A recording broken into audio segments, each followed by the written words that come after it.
My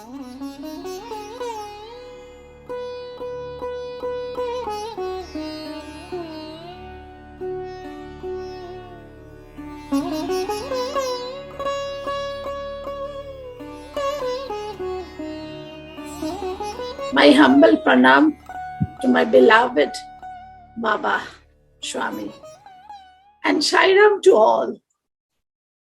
And this Shaikeshan forum is so dear and near to us. Every day, I didn't miss a single session. I think so many people are there. They are also doing the same thing. And it's a beautiful program. Every day from 8:30, we just become restless when it will start, like that way. And it's not only my condition. I think others are the same condition. And this name also, Shaikeshan, it's so significant. It itself so significant with this, that wherever we are, what we are doing throughout the day, all the viewers, they keep that particular half an hour to be with Shai. So we enjoy the program lots. And another wonderful thing I want to share with you all, what I have feel that all the sisters and brothers, they are joining in this forum from different parts of the globe. But we know we are one. And because we are from the same one Shai family, so we are connected. Thank you for this. Thank you, everyone. And now I want to tell you about myself. I'm not a devotee. Devotee is a very powerful, heavy word. Devotee means completely surrendered to Sai Ram. I just follow Baba's simple teaching and guidance. Now, I will tell you, when I was in Kathmandu Valley, I was in charge of the school. So, school ke sare bachche, they used to take lunch in the school only. And few children, they will have their tiffin also. And then they finish their homework. Then they used to go home back. So we kept one Didi over there. She is from rural area. एकदम village से आई हुई है, और वो उसके भाषा समझना भी बहुत मुश्किल हो रहा था. So one day when the children have finished their tiffin and started doing the homework, I was sitting in my office room. All of a sudden, she came running and started saying, "Agole malai choyo, chito niklinus." तो मैं समझ नहीं पाई, क्या हुआ, ठीक से बताओ. मैंने उसको पहले डांटा, ठीक से बताओ क्या हो गया क्या. तो उसने बोला, आग लग गया. तो मैंने सोचा शायद कहीं आग लगा होगा, इसीलिए वो घबरा गए होंगे. तो मैं ऑफिस के दरवाजा खोल के बाहर आई तो देखा हमारे जो वॉल, बाउंड्री वॉल, उसके बाहर बहुत सारे लोग इकट्ठा हो गए और बोलने लगे, आग लगा. तो मैं ऊपर की तरफ देखा तो काला धुआं ही से, काला धुआं. तो मैं गेट खोल दी, वो लोग अंदर आए, बच्चे लोगों को निकाल के लिया. तो मैं भी उनके पीछे पीछे स्कूल के जो असेंबली ग्राउंड, वहां पे चले गई. वहां जाने के बाद आई स्टार्टेड थिंकिंग, ओहो, mister Dasgupta, he is sleeping upstairs, he was sick. So वो कुछ मेडिसिन वगैरह लेकर वहां सो गए. तो मैंने फिर उन लोगों को रिक्वेस्ट किया, please said my husband, he is upstairs, he is sleeping over there. तो वो लोग पाइप से खिड़की खोला था, अंदर गए, वही आग से उनको खींचते हुए लेके नीचे आए। तो और इसमें मैंने फायर ब्रिगेड का आवाज भी सुना, और हमारे मेन ब्रांच से भी 8-10 लोग आ गए। लोगों ने आके पहले switch on, electric switch on off कर दिया, पानी डालने लगे वो फायर ब्रिगेड के लोगों के साथ साथ। तो मैं खुद ही हैरान हो गई। मैं just I was standing there like a spectator, दर्शक के जैसे खड़ी थी। फिर दूसरे बैक डोर भी खोल दिया तो बहुत लोग अंदर आए, बोलने लगे जी मैम तो शॉक्ड हो गए, इसलिए कुछ बोल नहीं पा रहे हैं। Not that, in every difficult situation में मैं बिल्कुल चुप हो जाती हूँ। मन में लगता है जो होना है वो तो होके ही रहेगा, मैं चिल्ला के रो के क्या करूंगी। I was keep saying, praying to Baba. जैसे आखिर आग बुझ गए। आग बुझने के बाद फिर सबने बोलने लगे पता नहीं कितना का नुकसान हो गया होगा, कितना का नुकसान हो गया होगा। यू बिलीव, ज्यादा कुछ नहीं, 19-20,000 का नुकसान हुआ। अब बात आई आग कैसे लगी। वो जो न्यूली अपॉइंटेड दीदी थी वो गांव की थी, और 5 लीटर के जो पाम स्टोव होते हैं उसमें दोनों डेचकी में गर्म, बहुत बड़े बड़े डेचकी में पानी बैठा हुआ था उबालने के लिए, क्योंकि हम लोग बच्चे लोगों को उबालता हुआ पानी ठंडा करके उसके बाद फिल्टर में डालते थे। तो उसने बहुत जोर से पंप लगाया, और साइड में एक 20 लीटर के प्लास्टिक जार था जिसमें केरोसिन तेल भरा हुआ था, केरोसिन ऑयल। तो वो आग के हीट से उसमें वो जार गल गया, प्लास्टिक जार, और ऑयल भी निकालने लगे। और उसने देखा ऑयल के साथ साथ आग भी आने लगे, तो दौड़ के भागने लगे। वो केरोसिन ऑयल तो नीचे सीढ़ी से आने लग गए। तो इसी तरह आग लग गया था। और ये स्टोव रखा हुआ था छत में जाने के रास्ते में, जहाँ पे थोड़ा सा सीढ़ी चढ़ने के बाद जो वेकेंट प्लेस होता है वहां पे रखा हुआ था। और जब मैं खड़ी थी बाहर, आवाज आ रहा था, तो ग्लासेस टूट रहे थे, स्टोव बास्ट हो गया।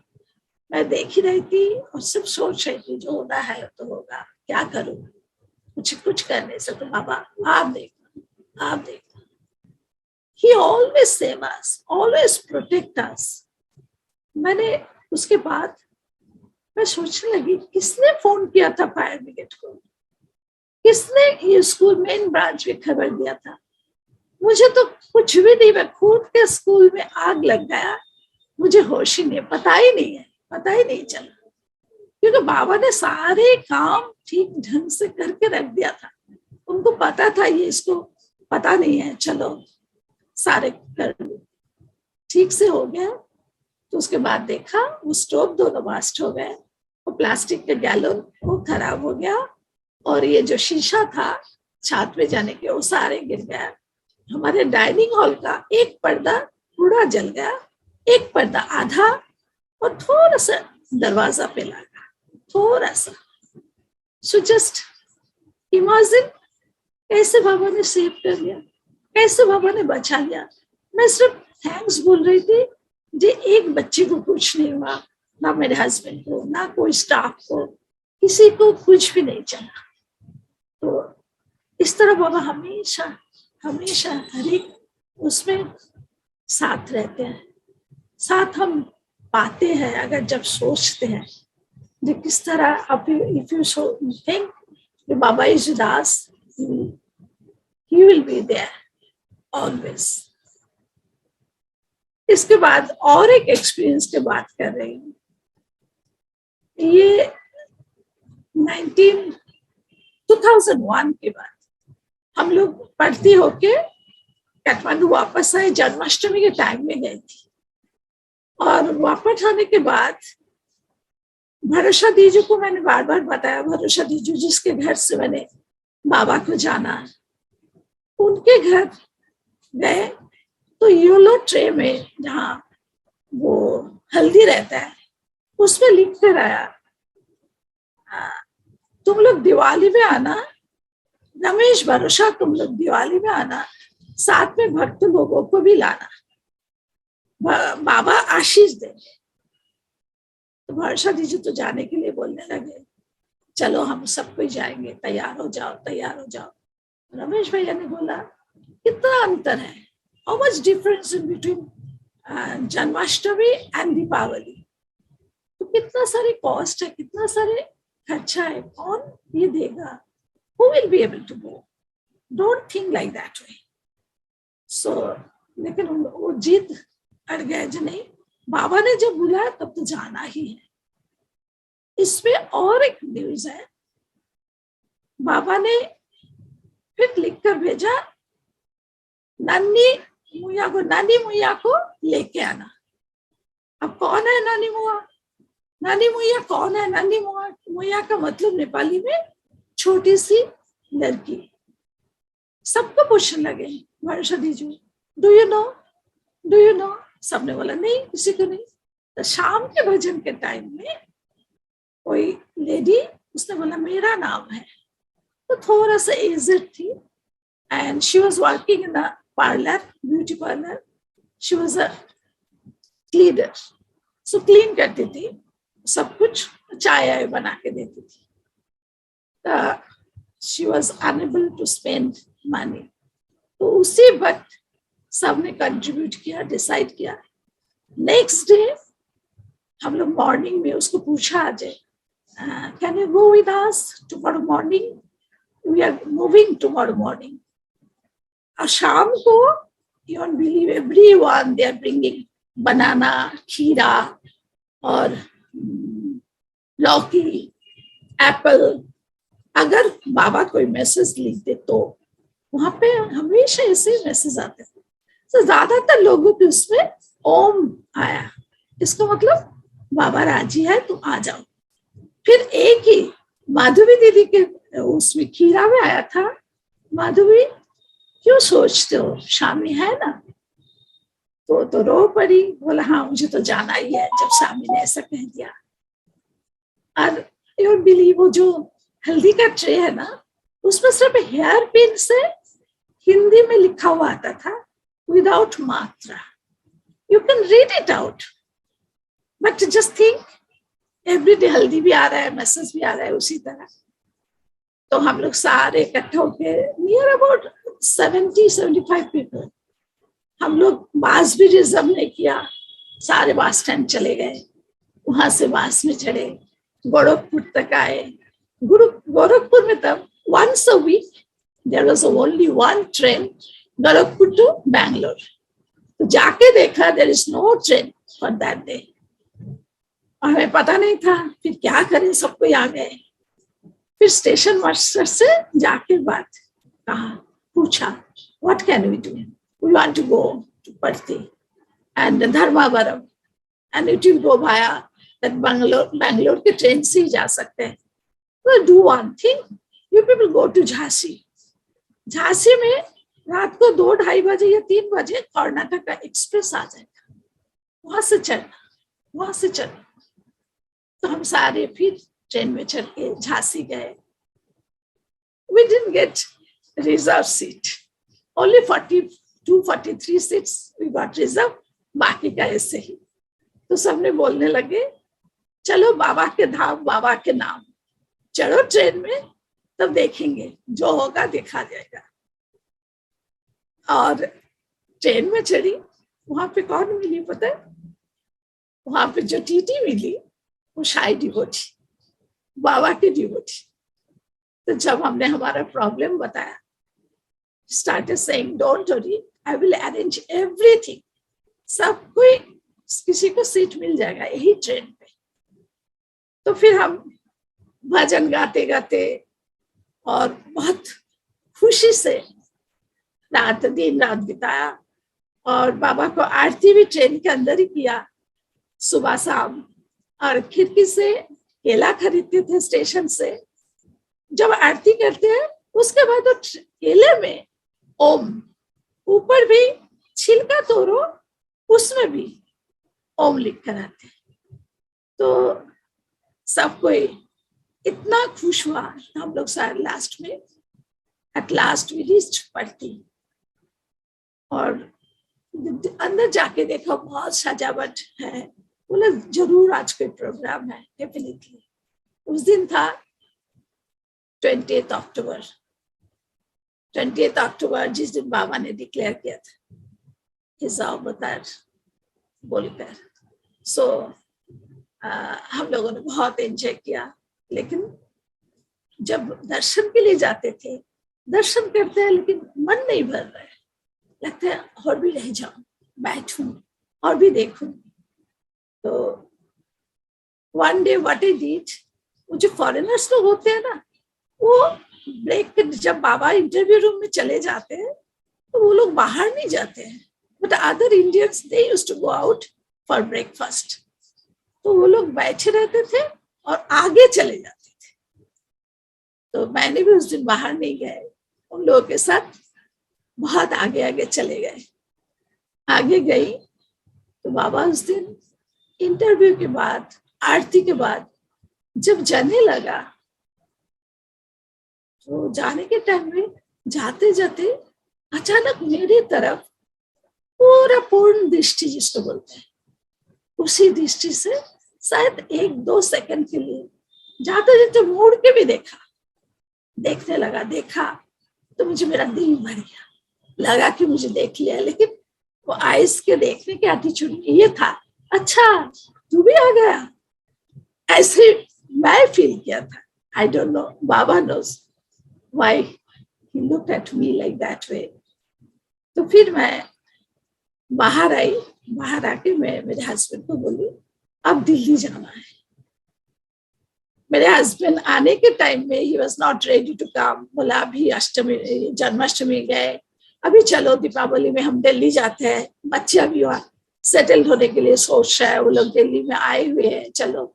मैं रो पड़ी थी, बहुत रोई थी, नहीं मुझे पढ़ती जाना है, मैं दिल्ली नहीं जाऊंगी, मुझे पढ़ती जाना है, वहां पर तो लोग है ना दोनों एक साथ। तो जब दर्शन हो गया तब मैंने बोला नहीं अभी तो दिल्ली जाना है। उस दिन के बाद तो उन्होंने बोला क्या हो गया, तुम क्या पागल के जैसे बात कर रहे हो, ना you want to go to Delhi. तब तो ये एटीएम कार्ड सिस्टम नहीं था, तो पैसा भी चुन के ले जाना पड़ता था, गिन के ले जाना पड़ता था। तो उन्होंने बोला ऐसे जाओगे, we are not ready to go. तो उन्होंने बोला हो जाएगा, चलो चलते तो है। तो रेलवे बुकिंग स्टेशन पर गए, जाके देखा क्लोज हो गया, सारे विंडोज आर क्लोज्ड। जब दिल दुखा के जब वापस आने लगी, एक आदमी ने आके पूछा व्हाट यू वांट डामा, कहाँ जाना है? मैंने कहा मुझे दिल्ली जाना है। कब जाना है? मैंने आज ही जाना है।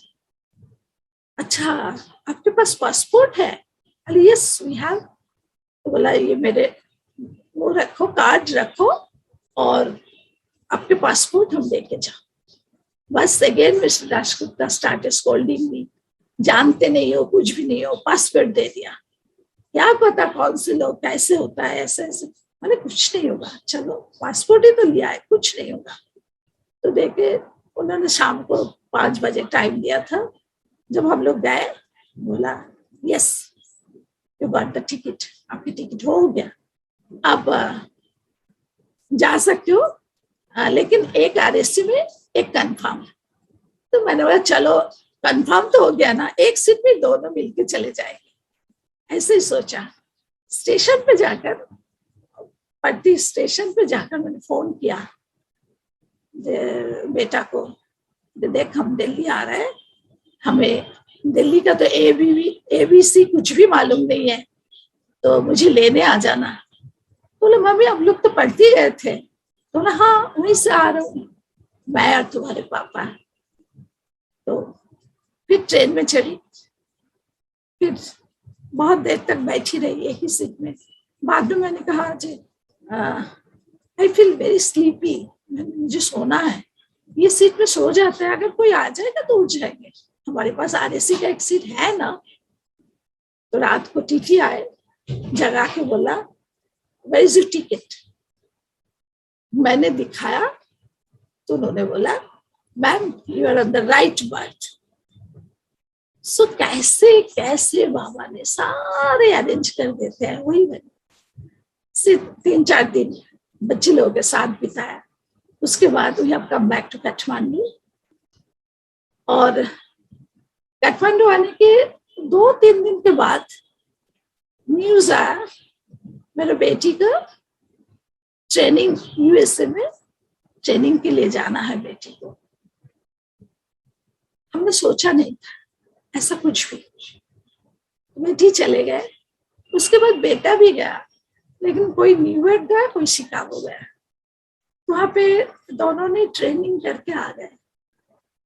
तो मुझे लगता है हमेशा बाबा ने जो एक बार हमें वो कर लिया कि चलो तुझे हम देखेंगे, उसी तरह उसके पीछे कभी कभी भी पीछे मुड़ के देखना नहीं पड़ा। एक के बाद एक होते गए।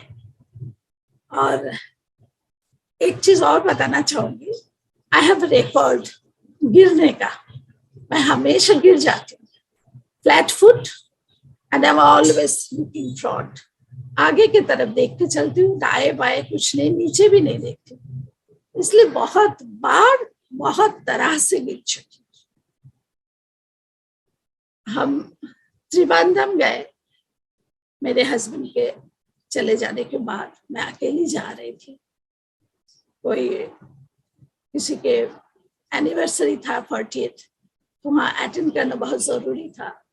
फ्लाइट में बैठ के मैं बाबा को थैंक्स देने लगी, बोलने लगी जे बाबा मुझे अकेले आना पड़ा, आप साथ में हो मुझे पता है, लेकिन मैं यहाँ तो किसी को जानती नहीं, कोई जगह कैसे अकेले जाऊं, क्या करूं। तो उन लोगों ने बोल दिया था कोई एयरपोर्ट में नहीं होंगे, लेकिन कार्ड भेज दिया, ड्राइवर भी अच्छा है, you can come through the car. तो मैं रिसोर्ट में उन लोग बुक किया था, हम वहां सीधा चले गए। दिन रात को ये पार्टी था सी बीच में, तो सब ने यंग ग्रुप जो है तो नाचने लगे, गाने लगे। तो फिर वहां पे स्टार्ट हो गए पार्टी, सब कोई अपने अपने ड्रिंक्स लेके भी बैठ गए। मैं भी, मेरे हाथ में भी कोक था, स्नैक्स भी ले रही थी। इसी में डिजलिंग शुरू हो गया। तो सबने बोला अंदर चलो अंदर चलो, अब बारिश तो जरूर आएगा। सब कोई अंदर गए, आयो मैं भी गई, हाथ में मेरा कोक का गिलास वैसे ही था।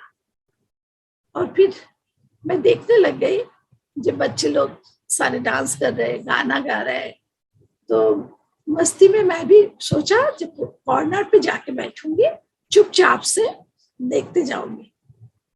नीचे के तरफ एक साइड में 8-10 सीढ़ी था, वही मैंने ध्यान में देखा जो सीढ़ियां है, बट आई डिडंट सी कि इस तरफ बिल्कुल नहीं है।